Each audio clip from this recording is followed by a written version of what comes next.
Ini ada soal yang menanyakan yaitu kenapa bagian-bagian tertentu pada tumbuhan itu mengalami modifikasi.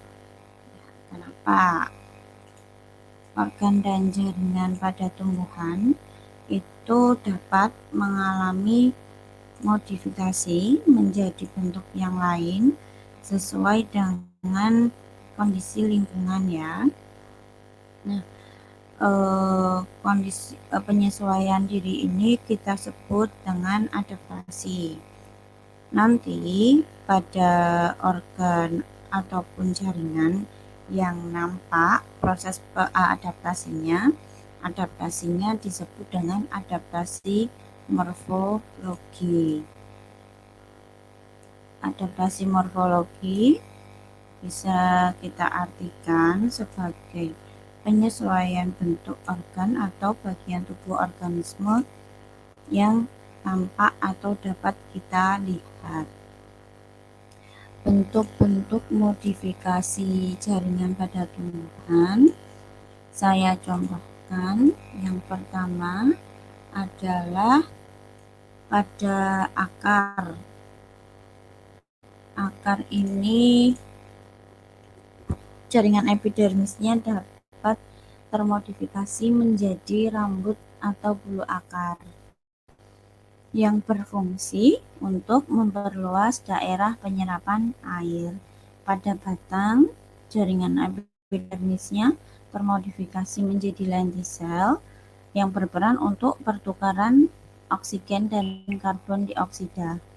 Kemudian yang ketiga, pada daun, contohnya seperti stomata, ini untuk pertukaran gas.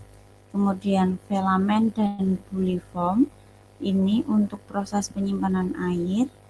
Dan yang terakhir trichomata, ini modifikasinya untuk mengurangi penguapan, untuk mengurangi gangguan predator, dan meneruskan rangsang serta membantu penyerbukan. Jadi ini bentuk-bentuk modifikasi jaringan. Sedangkan contoh modifikasi dari organ tumbuhan kita bisa lihat pada yang pertama tumbuhan hidrofit.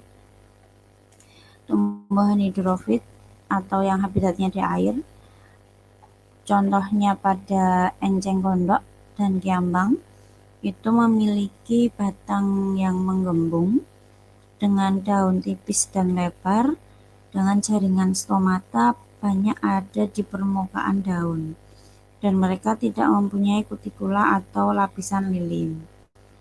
Kemudian yang tumbuhan air lainnya, contohnya seperti hidrilla dan tumbuhan air yang terendam, itu cirinya tidak berkutikula juga pada daun dan batang, memiliki sel dinding kebal, dinding sel, dan tidak memiliki stomata. Nah,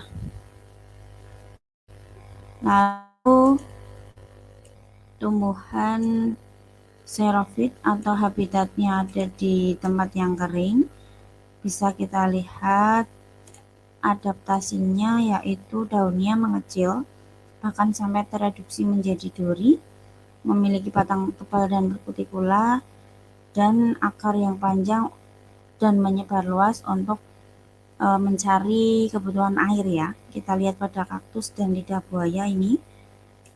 Dan yang terakhir pada tumbuhan higrofit, tumbuhan yang hidup di tempat yang lembab, itu proses penyesuaiannya dengan daunnya lebar dan tipis, memiliki banyak stomata di permukaan, dan memiliki kutikula pada batang dan daunnya. Kita bisa lihat contohnya ini pada tanaman talas, pisang, dan lumut. Jadi Kenapa tumbuhan mengalami modifikasi?